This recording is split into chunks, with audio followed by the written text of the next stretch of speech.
أعوذ بالله من الشيطان الرجيم بسم الله الرحمن الرحيم সম্মানিত সুধীমণ্ডলী আসসালামু আলাইকুম।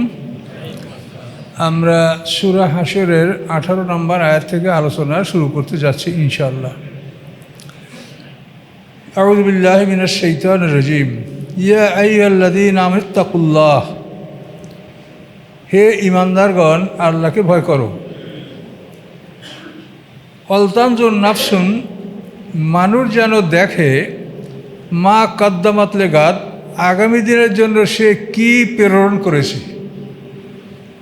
আমাদের যে একটা সামনের জীবন, অবেল আখিরাতুম ইউকিনুন, এই জীবনটা বিশ্বাস করছি। এখন এই জীবনটা চলার জন্য আমরা কি পাঠালাম আগে, এটা আল্লাহ দেখতে বলছে। মা কদ্দামাত লেগাত, গাদ মানে আগামীকাল, অর্থাৎ পরকাল। তো এটা আমাদের প্রত্যেকেরই দেখার প্রয়োজন আছে যে আমরা কি পরিমাণ সঞ্চয় করেছি পরকালের জন্য। তো এ ব্যাপারে আল্লাহ তাআলা আমাদেরকে যে সহযোগিতা করবেন সেটা হলো আমাদের নেক আমলগুলি কমপক্ষে 10 গুণ বাড়ায় দেবেন, এবং 70 গুণ থেকে 700 গুণ, এটা কোরআনেই বলা আছে। তো এই আল্লাহ এটা সহযোগিতা করবেন, তার কারণ সেখানের এই জীবনটা হলো কত কাল, এর কোনো হিসাব কেউ করতে পারবে না। সেখানের যে আকাশ পৃথিবী, সেখানে জগৎ হবে, সেই জগৎ যতদিন থাকবে ততদিন মানুষের হায়াত থাকবে, তারপরও থাকবে। তাহলে এত বড় দীর্ঘকালের জন্য এই অল্প সময়ে প্রস্তুতি নেওয়াটা একটা খুবই কঠিন বিষয়। কিন্তু তারপরও আল্লাহ তাআলা আমাদেরকে যেভাবে বলেছেন সেভাবে আমরা অগ্রসর হব, বাকি আল্লাহর উপর আমরা তাওয়াক্কুল করব। তার কারণ আল্লাহ তাআলা এমনই ক্ষমতার মালিক, কুন ফায়াকুন, বললেই হয়ে যায়। এটা বিরাট কথা, কিন্তু বললেই হয়ে যায়। এটা বললেই যদি না হতো তাহলে এটা কখনোই আল্লাহ তাআলা এই মহাবিশ্ব সৃষ্টি করতে পারতেন না। লেবার দিয়ে যদি হিমালয় পর্বত বানানো লাগতো, তো বলেন তো কত লেবার লাগতো, আর কোন লেবার কোনখানে পাথর তুলতো। লেবার দিয়ে যদি আল্লাহ তাআলা মানে ভারত মহাসাগর বা যে সবচেয়ে বড় প্রশান্ত মহাসাগর, এগুলো যদি লেবার দিয়ে করা হইতো, তো আপনি ভাবেন তো যে এইটা কি সম্ভব। প্রশান্ত থেকে মাঝখান থেকে এক ঝুড়ি মাটি কিনারে আনতে কয় মাস লাগবে একটা লেবারের। তাহলে এগুলো যদি আপনি চিন্তা করেন তাহলে আপনি বুঝতে পারবেন যে আল্লাহ তাআলা কুন ফায়াকুন, এর মাধ্যমেই তার সৃষ্টিটা হয়। তিনি হও বললেই হয়ে যায়। এই কত বড় ক্ষমতার কথা। সেই জন্য আল্লাহ প্রথমে বললেন ইয়া আইয়ুহাল্লাযীনা আমানুত্তাকুল্লাহ, এই ইমানদার তুমি আল্লাহকে ভয় করো। আল্লাহ তাআলা যে জান্নাত আমাদেরকে দিবেন, এটা যদি কোনো কামাই করা ধন সম্পদ দিয়ে দেওয়া লাগতো তাহলে এটা সম্ভব হতো না। কি উপার্জন করা ধন সম্পদ দিয়ে যদি আল্লাহ আমাদেরকে অনন্তকাল জান্নাতের জীবিকা দান করতে চাইতেন, এটা হয়তো তা একদিন না একদিন ফুরিয়েই যেত। কিন্তু আল্লাহ বলছেন আমি কোন বললেই হয়, কাজে কি করে ফুরাবে আমার নেয়ামত। এর নাম ঈমান, নাম বিশ্বাস। এগুলো আপনার বিশ্বাস করতে হবে, আমাদেরকে বিশ্বাস করতে হবে। তা আল্লাহ বলেন মানুষ যেন দেখে যে আগামী দিনের জন্য আমরা কি পাঠিয়েছি। তো এজন্য আপনি বিভিন্ন দিক থেকে হিসাব করতে পারেন। আমাদেরকে একটা কদরের রাত দিয়ে রেখেছেন আল্লাহ, রমজান মাসে 1000 মাস, 83 বছর 4 মাস ইবাদত করলে যে সব পাওয়া যাবে তা আপনি এক রাতে পাচ্ছেন। একটা কন্ডোনেশন আল্লাহ আমাদের দান করে রেখেছেন। 10 গুণ থেকে 700 গুণ, হাদিসে আছে আরও বেশি গুণ, এগুলি আল্লাহ আমাদেরকে দান করে রেখেছেন। তো এই হিসাবে আমাদের একটা দিন হলো 24 ঘন্টা। তো এই 24 ঘন্টার দিনে যদি আমরা অন্তত 2.5 ঘন্টা আল্লাহর ইবাদতে থাকতে পারি, 10 আর 25, তাহলে 24 ঘন্টাটাই আমাদের ইবাদতের মধ্যে গণ্য হয়। এটা আপনি হিসাবে আল্লাহ যেটা বলছেন সেই হিসেবে মানজাবেল হাসানাতে ফালাহু আশরু আমসালিহা। তাহলে আপনি হিসাব করে যে 2.5 ঘন্টা আমি ইবাদতের মধ্যে যেন লিপ্ত থাকি, এটা হিসাব করেন। এটা যারা কর্মব্যস্ততা আছেন যদি না পারেন তো এখানে তো অবসরপ্রাপ্ত তো অনেকে আছেন। আর কর্ম বলতে কি আপনি করবেন, কর্ম করিয়া কি আর হবে? আপনি 2.5 ঘন্টা সময় নেন, নামাজে আপনার কত সময় যাচ্ছে, বা সুন্নাত, নফল, মুস্তাহাব, জিকির, আজকার, কোরআন তেলাওয়াত, আপনি হিসাব করে 2.5 ঘন্টা সময় আপনি বের করেন, তাহলে এক হিসাবে আপনার 24 ঘন্টা 10 আর 25, তাহলে কিন্তু আপনার একটা হিসাবে যে আমি পুরো দিন আল্লাহর ইবাদতে সময়টা দিলাম, এটা আপনি করতে পারেন।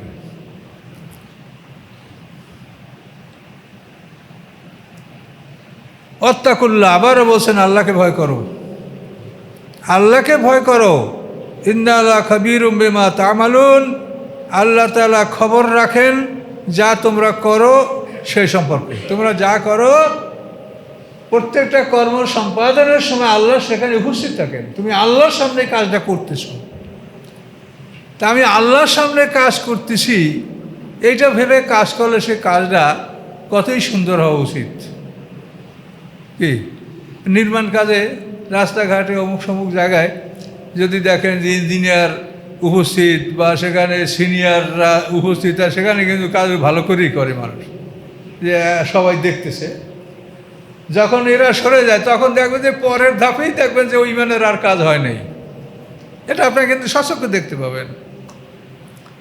তাহলে এই জন্য বলছে যে আমি আল্লাহ সবসময় তোমার সামনে হাজির, তুমি আমার সামনে কাজ করছো, কাজে তুমি কাজে ফাঁকি দিও না, তুমি সঠিকভাবে কাজ করো, কাজে ফাঁকি দিও না। নামাজ তুমি সুন্দর করে পড়ো, সূরা কেরাত ভালোভাবে পড়ো, তাসবিহগুলি সুন্দর করে পড়ো, রুকু সেজদাগুলি সুন্দর করে দাও, সোজা হয়ে দাঁড়াও, রুকুর পরে সেজদা করে উঠে সোজা হয়ে বসো এবং সুন্দর করে তুমি সালাত আদায় করো। লিয়াবলুয়াকুম আইয়ুকুম আহসানু আমালা, আল্লাহ বলেন আল্লাযী খালাকাল মাউতা ওয়াল হায়াতা, আমি হায়াত এবং মওত, জীবন এবং মৃত্যু সৃষ্টি করেছি কেন? লিয়াবলুয়াকুম, যে আমি তোমাদেরকে পরীক্ষা করব, আইয়ুকুম আহসানু আমালা, যে তোমাদের মধ্যে কে সবচাইতে সুন্দর কাজ করতে পারে।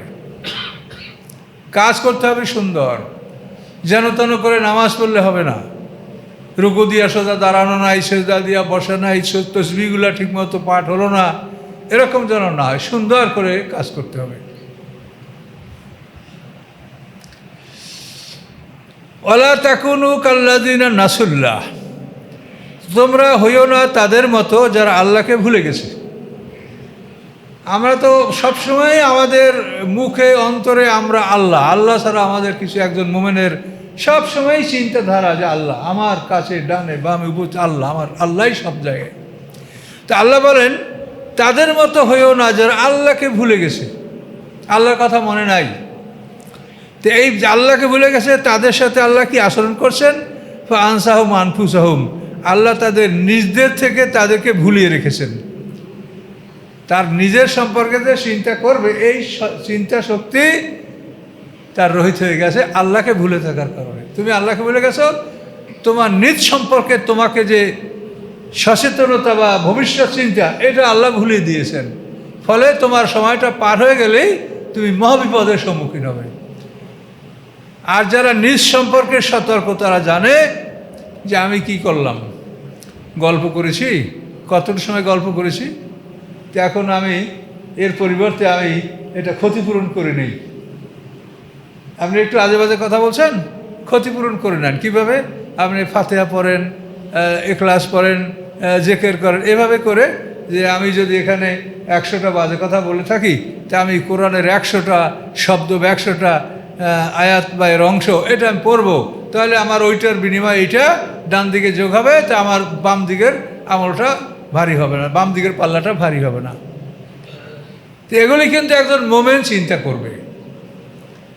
তো আল্লাহ বলেন আমাকে ভুলে গেলে আমি তোমার থেকে তোমাকে ভুলিয়ে দেব, ফলে তুমি অজান্তেই তোমার মৃত্যুর সামনে তুমি দাঁড়িয়ে যাবে, যে আর কিছুই করার নাই, আর কোনো কিছু নাই, কিন্তু এত কিছু করতে পারতাম তো কিছুই করলাম না, দান করতে পারতাম, ভালো কাজ করতে পারতাম, আমল করতে পারতাম, হ্যাঁ কিছুই তো করলাম না, এর মধ্যেই মৃত্যু ফেরেশতা হাজির হয়ে গেল। তা আল্লাহ বলেন আল্লাহকে যারা ভুলে গেছে আল্লাহ তাদেরকে তাদের নিজ হতে ভুলিয়ে রেখেছেন, তার নিজ সম্পর্কে তার মনে নাই যে আমার কোথায় যেতে হবে, কখন যেতে হবে, এটা মনে নাই। শুধু আমি দুনিয়া এর পেছনে ঘুরতেই আছি, সময় ব্যয় করতেই আছি।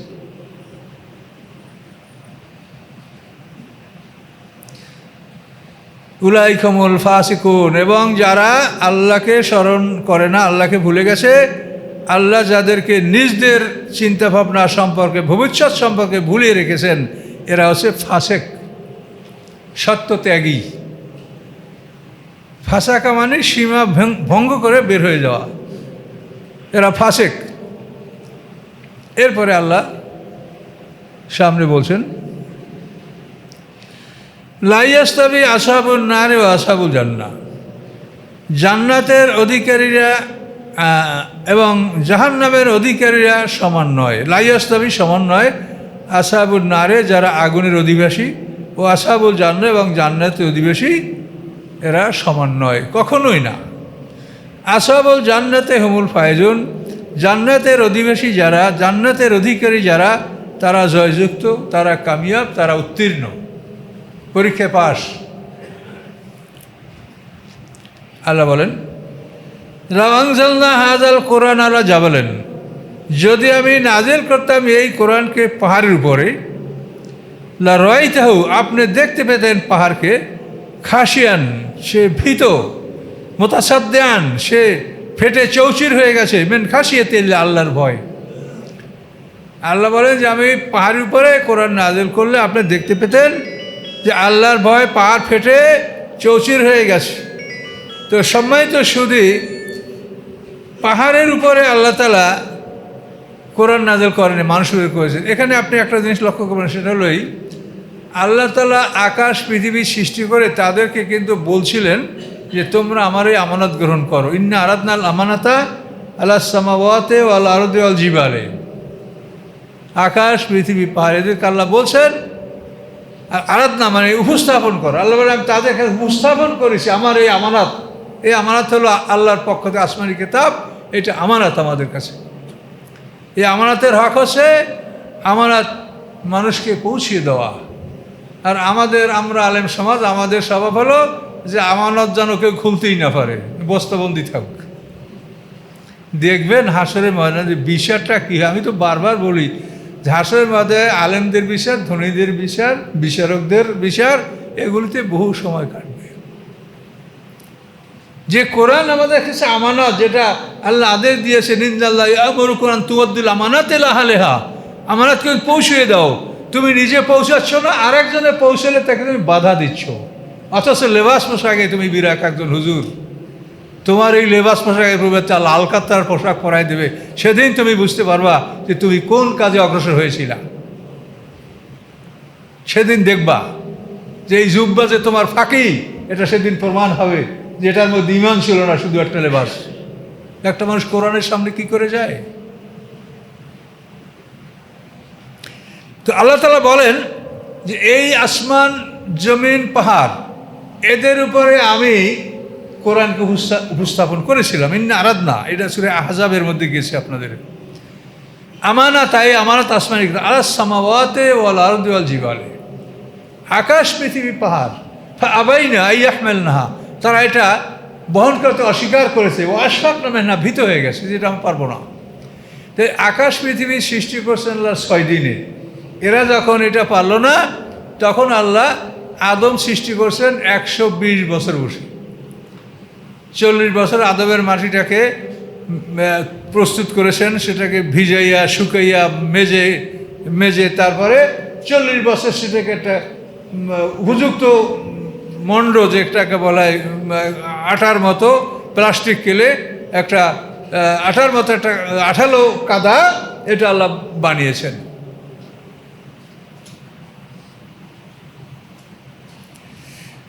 তো সম্মানিত শুধু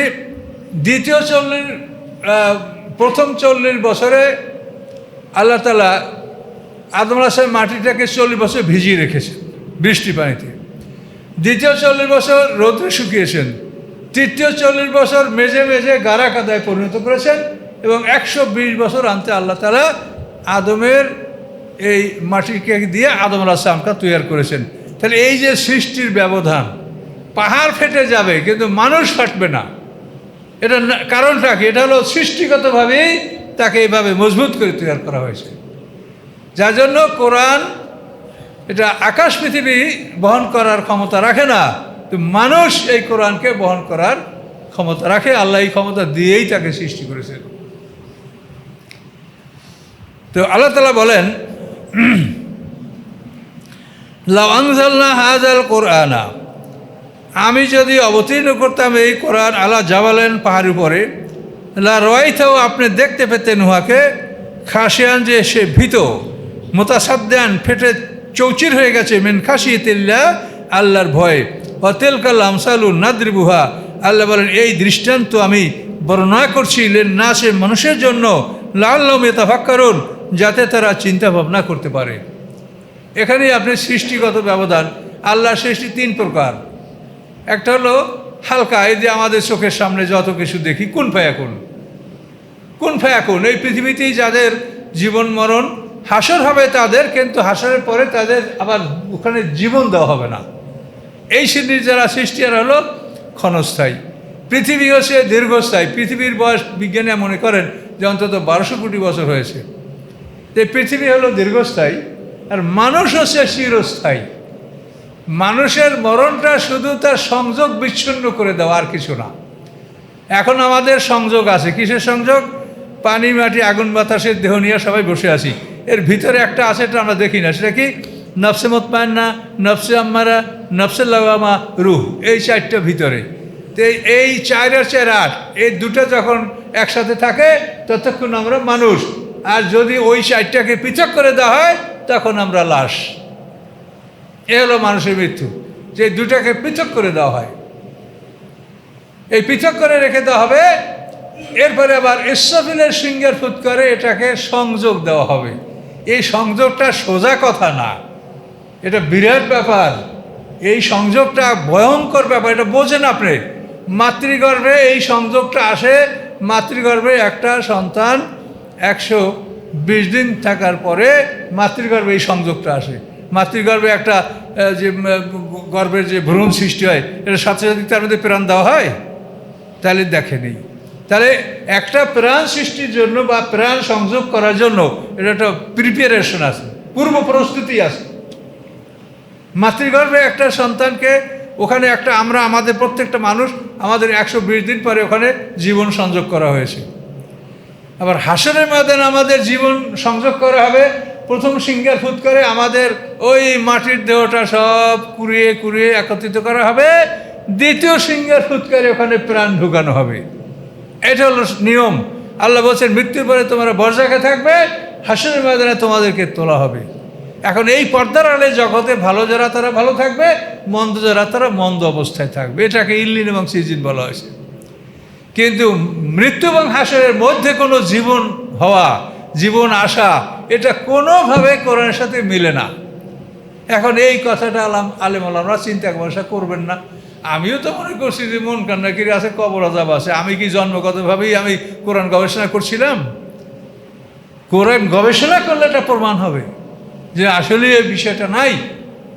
কিন্তু এটা নিয়ে এমনভাবে একটা হুরহাঙ্গামা শুরু হয়েছে যে কেউ এটাকে বলতে মানে কোনোভাবেই এটা বিবেচনা করতে রাজি না। কেউ জবাব দেয় না যে এইটার এই জবাব। আমার কথার কেউ জবাব দিয়েছে দেখেছেন কোনো ইউটিউব চ্যানেলে? শুধু উনি মানে না, এই হলো ফতোয়া। কিন্তু কেউ এটার যুক্তি খণ্ডন করে নাই যে এই যুক্তিটা এরকম, এটা এরকম, তা কেউ করে নাই। শুধু উনি মানে না, এলো এক ফতোয়া। কিন্তু কে মানে না সেটা দেখতে পাবেন ইনশাল্লাহ। আর কে মানা লাগে না, অতিরিক্ত মেনেছে, তাও দেখতে পাবেন। এগুলো খুব দুঃখজনক ব্যাপার। আল্লাহ রসুল পৃথিবী থেকে বিদায় হওয়ার আগেই কি ঘোষণাটা লাভ করেছেন বিদায় হজে? আলিয়াউমা আকমালতু লাকুম দীনাকুম, যে আজকে আমি তোমাদের দিনকে পূর্ণতা দান করলাম। দিন তোমাদের কমপ্লিট হয়ে গেছে, পারফেক্ট হয়ে গেছে। কোনো কিছু আকমাল ইসমে তাফজিল, দিন পরিপূর্ণ হয়েছে। এখন আল্লাহ রসুলের জীবনের এর 80 দিন পরে আল্লাহ ইন্তেকাল করছেন। বিদায়ের 80 দিন, কোনো বয়ারে আছে যে 81 দিন, হতেই পারে, যেটা হোক। তো এখন আল্লাহ রসুলের জীবদ্দশায় তিনি ঘোষণা লাভ করলেন যে তিনি তার সাহাবীদেরকে নিয়ে যেভাবে দিনের কাজ করেছেন, দিন প্রতিষ্ঠিত হয়েছে। কমপ্লিট। এখন আল্লাহ রসুলের মরার পর, ইন্তেকালের পরে আমরা কি এর সাথে কোনো ফরজ ওয়াজিব যোগ করতে পারি? হ্যাঁ, এক শ্রেণীর লোক 4 মাযহাব, 4 ফরজ, 4 কুরসি, 4 ফরজ, 130 ফরজ, কি পীর ধরা ফরজ, এই যে ফরজ বাইর হলো, এগুলো কি ঠিক? হাদিস বলতে তো রাসূলের কথাকে বোঝায়, কিন্তু ওই মলাটের মধ্যে যা আছে এগুলো হাদিস না, হাদিস হলো রাসূলের কথা। অনেকে আবার হাদিসকে একেবারেই অস্বীকার করেন। আমি এটা বহুভাবে চিন্তা করে দেখছি যে হাদিসকে সম্পূর্ণ অস্বীকার করে কোনোভাবেই আল্লাহর দিনকে আপনি খাড়া করতে পারবেন না। আমার কাছে অনেক বড় লোকেরা, মানে মানে যাদের আমি ডিস্টিংশন বলবো না, মানে দেশের সর্বোচ্চ পদস্থ ব্যক্তিরা আমাকে এটা বলেছে যে আপনি তো বলেন যে কোরআনের সাথে মিললে সেই হাদিস গ্রহণযোগ্য, আমরা মনে করি যে তাও না, হাদিস দরকারই নাই, আল্লাহ রাসূল তো কোরআন থেকেই সব বলেছেন। কিন্তু আমি এটা নিয়ে বহু চিন্তা ভাবনা করেছি, কোনোভাবেই সম্ভব না। যেহেতু কোরআনে আল্লাহ ওই আল্লিমুল কিতাব ওয়াল হিকমা, নবীরা কেন আসেন? ওই আল্লিমুল কিতাব ওয়াল হিকমা, নবীরা তাদেরকে কেতাব শিখাবেন। এই কেতাব হলো এই কেতাব শিখানো, পড়া শিখানো, বুঝছেন? হিকমা হলো এটার আমল শিখানো। তাহলে নবীদের দুইটা কাজ, কেতাবও শিখাবে, কেতাবের আমলও শিখাবে। এই আমল শিখানোর জন্যই কিন্তু অল্প অল্প করে কোরআন নাযিল হয়েছে। একসঙ্গে পুরো কোরআন নাযিল, এটা সিলেবাস আপনাকে দেওয়া হয়েছে, তারপর টুকরা টুকরা কোরআন নাযিল হয়েছে যাতে আমল করতে পারে, কিতাব এবং হিকমত। এখন শিখানোর জন্য যদি একটা লোক নিজের ভাষা ব্যবহার করার অনুভূতি না থাকে, তো সে কেমন করে শিখাবে বলেন তো? আপনি একজন শিক্ষক, আপনি ইংরেজি শিক্ষক হন, বাংলা শিক্ষক হন, আরবি শিক্ষক, আপনি একটা টপিক পড়াবেন। এখন মূল বইতে যে কথাগুলি আছে ওই কথা দিয়েই কি আপনি ছাত্রদেরকে বোঝাতে পারবেন, না আপনার নিজের কথা সেখানে লাগবে? বলেন তো, পারবেন কোনোভাবে? তাহলে এই জন্য আল্লাহর কথা দিয়েই, ওই আল্লিমুল কিতাব ওয়াল হিকমা, ওই কথা কটা দিয়েই মানুষকে শিখানো কিভাবে সম্ভব হবে? এই জন্য হাদিসকে যারা টোটাল অস্বীকার করেন, আমি তাদের সাথে একমত নই। যেহেতু কোরআন যেটা বলছে আপনি সেইটার উপরে দেখেন। আমার যে কথাটা, ওই আল্লিমুল কিতাব ওয়াল হিকমা, শিখাবে সে কিতাব। এখন ওই কোরআনে যে আয়াত আছে ওইটা পড়লেই কি শিখতে পারবে? তার নিজের ভাষা প্রয়োগ করা লাগবে। বলেন, নিজের ভাষা প্রয়োগ না করলে এটা শেখানো সম্ভব নয়। এই জন্য রাসূলের বিশুদ্ধ কথাগুলি, এগুলি আমাদের দরকার। কিন্তু এগুলির মধ্যে এত ভেজাল ঢুকেছে, আর আমাদের ওলামায়ে কেরাম এগুলো পরীক্ষা না করে আমাদের সিনিয়রদেরকে আমি দোষারোপ করি না। অবস্থাটা হলো এই যে তারা সরল প্রাণের মানুষ। হ্যাঁ, ছাপার অক্ষরে কি ভুল হইবার পারে? হাদিস আবার এটা কি ভুল হইবার পারে? এরা তাদের ধারণা হলো এটাই। কিন্তু এটার মধ্যে যে ইহুদি খ্রিস্টানরা এমন কিছু করেছে যার জন্য আমাদের ইসলামকে তছনছ করে দিয়েছে, তারা চিন্তা ভাবনা করছে না।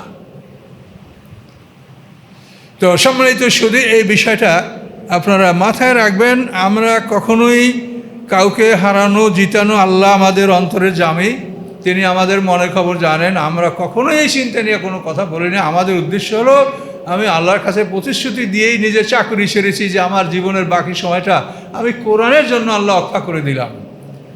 এই জন্য বাইরের কথা আমার বলতে ইচ্ছা করেই না, যে আমি বাইরের কথা কিছু বলবো না।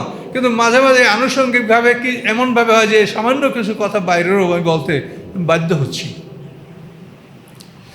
তো এই বিষয়গুলো আপনারা ভালো করে বোঝেন।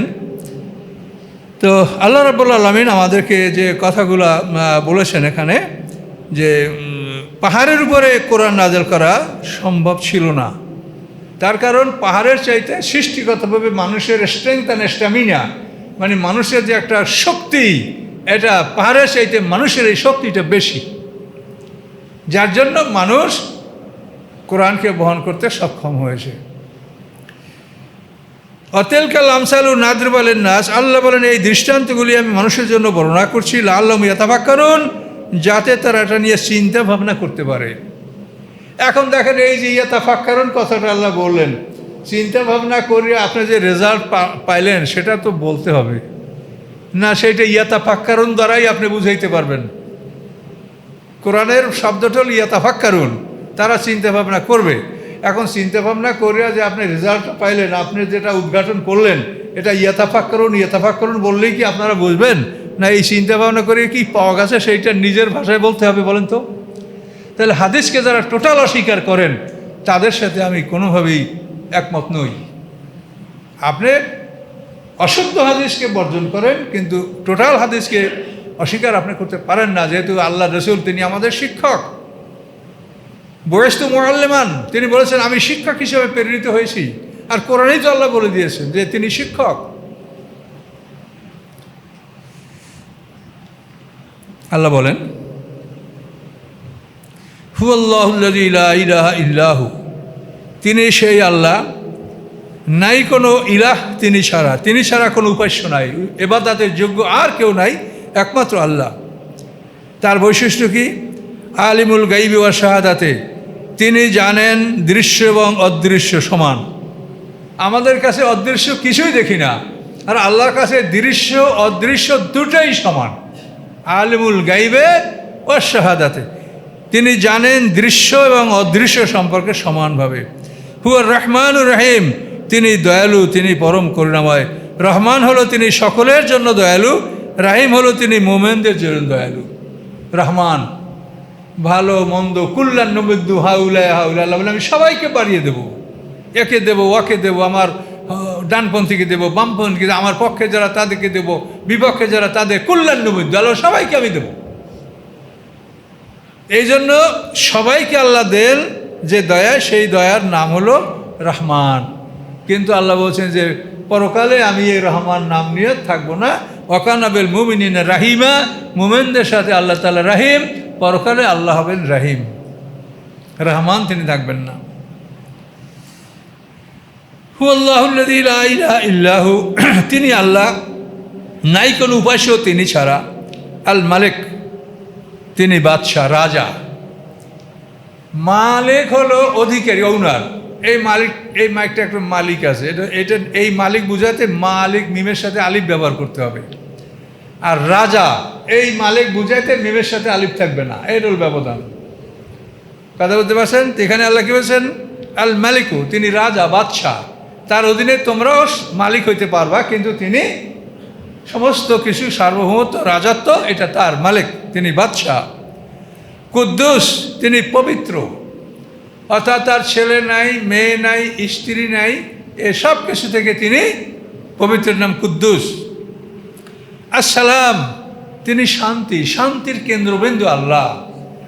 আপনার মন যখন খারাপ হয়, কোরআন তেলাওয়াত করেন, তখন আপনার মনটা আস্তে আস্তে ভালো হয়ে যাবে।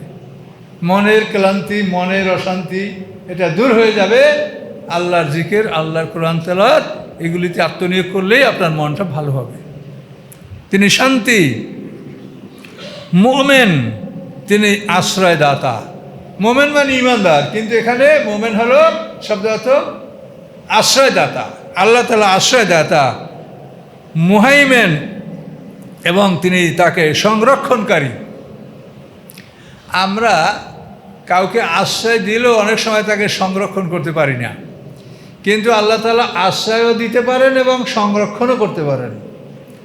দেখেন, বদরের যুদ্ধের দিন উবাই ইবনে খালফ, মানে বেলালের মনে যে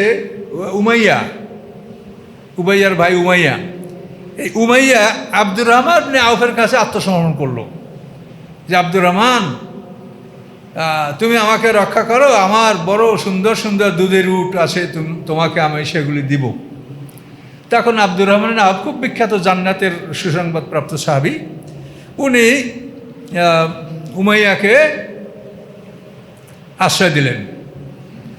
কিন্তু আশ্রয় দেওয়ার পরে আল্লাহর মর্জি, হযরত বেলাল তাকে দেখে ফেললো।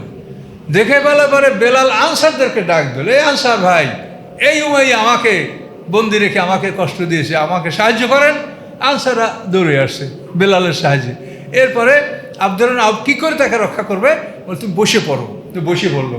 বসে পড়বে আব্দুর রহমান আউফ তার ঘাড়ের উপরে বসে গেল, যাতে ওকে রক্ষা করতে পারে। ওরা তলোয়ার ঢুকাই দিছে, ওখানেই ওর খতম, বেলালের মনে উমাইয়া। তো এই দেখেন যে আশ্রয় কিন্তু সে দিছিল, কিন্তু রক্ষা করতে সে পারে নাই। তো আল্লাহ বলেন একই সাথে যে আমি মুমিন, আশ্রয়দাতা এবং আমি রক্ষাকারী, আশ্রয় আমি দিতে পারি এবং রক্ষা আমি করতে পারি। আমি রক্ষা করলে তাকে কেউ ধ্বংস করতে পারে না। ইব্রাহিম আলাইহিস সালাম একা, সারা পৃথিবীর বাসার নমরুদ। আল্লাহ বলেন আমি তাকে আশ্রয় দেবো, পারো তোমার, তোরা মারবি মার। ইব্রাহিম আলাইহিস সালামের জন্য মাস ধরে ওরা এক মাস ধরে ওরা আগুন সংগ্রহ করে, কুণ্ডলি বানায়, কাঠ সংগ্রহ করে ইব্রাহিম আলাইহিস সালাম পোড়াইলো। ইব্রাহিম আলাইহিস সালাম 7 দিন পর্যন্ত আগুনের মধ্যে জান্নাতের পোশাক পরে, জান্নাতের ফেরেশতাদের সাথে গল্প গুজব করে সময় কাটালেন। নমরুদ দেখে বলে ইব্রাহিম তো ওই যে কত সুন্দর অবস্থা আছে। তখন নমরুদ বলে নি'মার রব্বু রব্ব ইব্রাহিম, ইব্রাহিমের রবই সবচেয়ে সুন্দর রব। তখন নমরুদ বলল ইব্রাহিম তোমার কোনো কষ্ট হয়? না। তুমি ওখান থেকে বের হতে পারো? হ্যাঁ পারি। তা তুমি বের হয়ে আসো। এই নমরুদের আদেশেই কিন্তু ইব্রাহিম আলাইহিস সালাম অগ্নিকুণ্ড থেকে বেরিয়ে আসেন। তাহলে আল্লাহ তিনি আশ্রয়দাতা এবং রক্ষাকারী। মুহাম্মদ সাল্লাল্লাহু আলাইহি ওয়া সাল্লামকে মারবে, আল্লাহ ছোট্ট একটু কথা বললেন, আমরান ফাইন্না মুমিনুন। ওরা একটা কাজের সিদ্ধান্ত নিয়েছে, আমিও সিদ্ধান্ত নিয়েছি।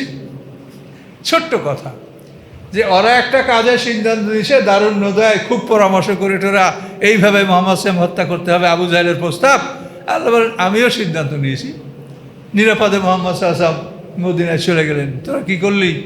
এই সিদ্ধান্ত তারা নিয়েছিল, এই বদরের যুদ্ধে সব তারা নিহত হয়েছে। আল্লাহ রাসূল হত্যার সিদ্ধান্ত যারা করেছিল সবাই নিহত হয়েছে। কিন্তু ভাগ্য ভালো আবু সুফিয়ানের, যে বদরের যুদ্ধেও তো ওই বাণিজ্য কাফেলা নিয়ে ছিল, ও কিন্তু উপস্থিত ছিল না, ও বেঁচে গেছে আবু সুফিয়ান। পরে কিন্তু সে ইসলাম গ্রহণ করতেও পেরেছিল। আবু সুফিয়ানের কন্যা উম্মে হাবিবাকে আল্লাহ রাসূল বিয়ে করেছিলেন।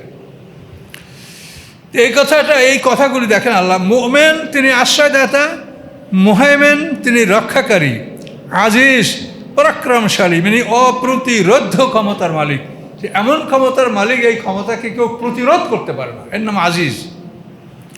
জব্বার তিনি মহাশক্তির মালিক।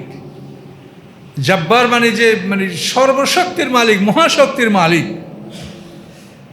মুতাকাব্বির তিনি অহংকারী, অহংকারের অধিকার তার আছে, আর কারো অহংকারের অধিকার নাই। তিনি অহংকারী, অহংকারের অধিকার তার রয়েছে। সুবহানাল্লাহ, পবিত্রতা আল্লাহর। আম্মা ইউশরিকুন, উহা হতে যা তার সাথে শরিক করা হয়।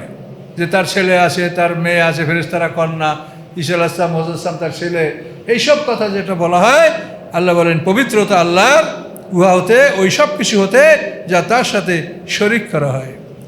হুয়াল্লাহুল খালেক, তিনি আল্লাহ, তিনি সৃষ্টিকর্তা।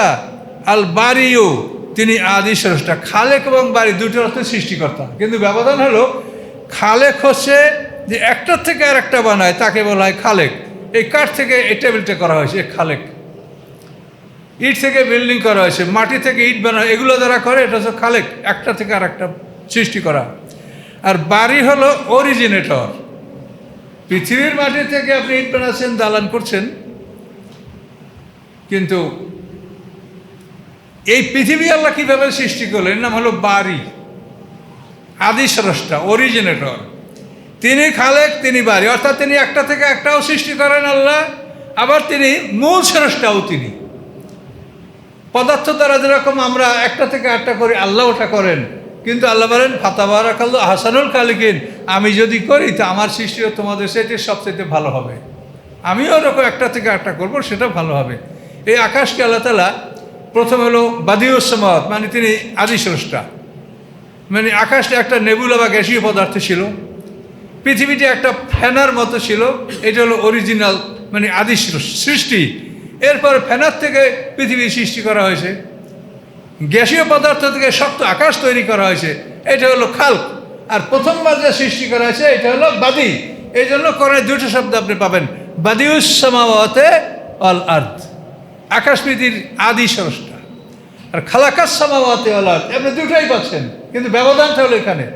খালাকা হলো আকাশের প্রথম অবস্থা থেকে দ্বিতীয় অবস্থায় তাকে সৃষ্টি করা, পৃথিবীর প্রথম অবস্থা থেকে দ্বিতীয় অবস্থাকে সৃষ্টি করা। আর বাদি হলো অরিজিনেটর, মানে প্রথম অবস্থায় যখন অস্তিত্বই ছিল না, তখন যে পৃথিবীর একটা প্রাথমিক অস্তিত্ব দেওয়া হয়েছিল ফেনা, এটার জন্য তাকে বলা হয় বাদি। বুঝতে পারছেন এখন? খালাকাস সামাওয়াতে বাদিউস সামাওয়াত। এখানে আল্লাহ কি বললেন? খালেক, তিনি খালেক, একটা থেকে একটা তিনি বানান। বারি, তিনি আদি স্রষ্টা। মুসাব্বিরু, তিনি আকৃতি দানকারী। এই যে আল্লাহ কিভাবে মানুষের আকৃতি দান করলেন, কিভাবে মানুষকে ব্যবধান করে সৃষ্টি করলেন, যে আদম থেকে কিয়ামত পর্যন্ত দুইটা মানুষের ফিঙ্গার প্রেস, আঙ্গুলের ছাপ এই একরকম হয় না। কি আশ্চর্য!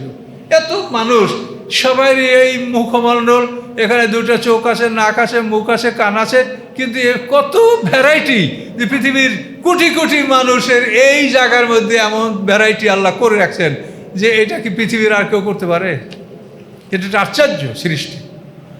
কিভাবে! আবার দেখেন কণ্ঠস্বর, প্রত্যেকটা মানুষের আলাদা আলাদা কণ্ঠস্বর। আপনি রাতের অন্ধকারে যদি বাড়ির আঙ্গিনায় বা দরজার কাছে ডাক দেন, তা আপনার স্ত্রী বুঝতে পারবে যে আমার স্বামী ডাক দিল, না আমার বাবাই ডাক দিল, না আমার ছেলে ডাক দিল, না আমার ভাই ডাক দিল। বুঝবে কিনা বলেন? তো এই যে কণ্ঠের ব্যবধান, এটা আমি চিন্তা করে দেখেছি যে এটা কত কি ব্যাপার। এটা কে করতে পারে পৃথিবীর? এগুলো চিন্তারই বিষয় যে তিনি সৃষ্টিকর্তা। কেমন সৃষ্টিকর্তা এটা ভেবে দেখেন। যে রাতের অন্ধকারে আপনাকে কে ডাক দিল, আপনি আওয়াজটা শুনলে বুঝতে পারবেন যে আমাকে অমুকে ডাকছে। এই জন্য বলেন মুসাব্বিরু, তিনি আকৃতি দানকারী। লাহুল আসমাউল হুসনা, তার অনেক সুন্দর সুন্দর নাম আছে। এই সুন্দর সুন্দর নামের 99টা নাম আমাদেরকে আল্লাহ দান করেছেন এই জগতের জন্য। এই নামগুলোর মাধ্যমে আমরা আল্লাহকে স্মরণ করব। এই নামের বাইরে আল্লাহকে স্মরণ করা যাবে না। এই যে খোদা তাআলা, খোদা, এগুলো বলা যাবে না। এগুলো নিয়েও প্রথম দিক দিয়ে আলেম ওলামারা খুব তর্ক বিতর্ক করেছে, কেন বলা যাবে না। ওই আগের হুজুররা, বড় বড় তাফসীরকারকরা খোদা লিখেছেন, লিখছে, মানুষ তো ভুল হইতেই পারে, তারা সতর্ক হন নাই, খোদা বলেছেন। কিন্তু এখন এটা আস্তে আস্তে মানুষ বুঝতে শিখেছে যে না, খোদা হাফেজ এটা বলা যাবে না, আল্লাহ হাফেজ বলতে হবে। খোদা শব্দটা 99 নামের মধ্যে নাই। খোদ এটা হল ফার্সি শব্দ, খোদা, যে খোদ আসছে এটার। এই খোদা আবার স্ত্রীলিঙ্গে খোদা, খুদি, ভগবান, ভগবতী। কাজেই যে নামের স্ত্রীলিঙ্গ হয় এমন কোনো নাম আল্লাহর নাম না। আল্লাহর যতটা নাম আছে এর কোনো স্ত্রীলিঙ্গ হয় না। এটা আশ্চর্য, মানে আল্লাহর সৃষ্টি।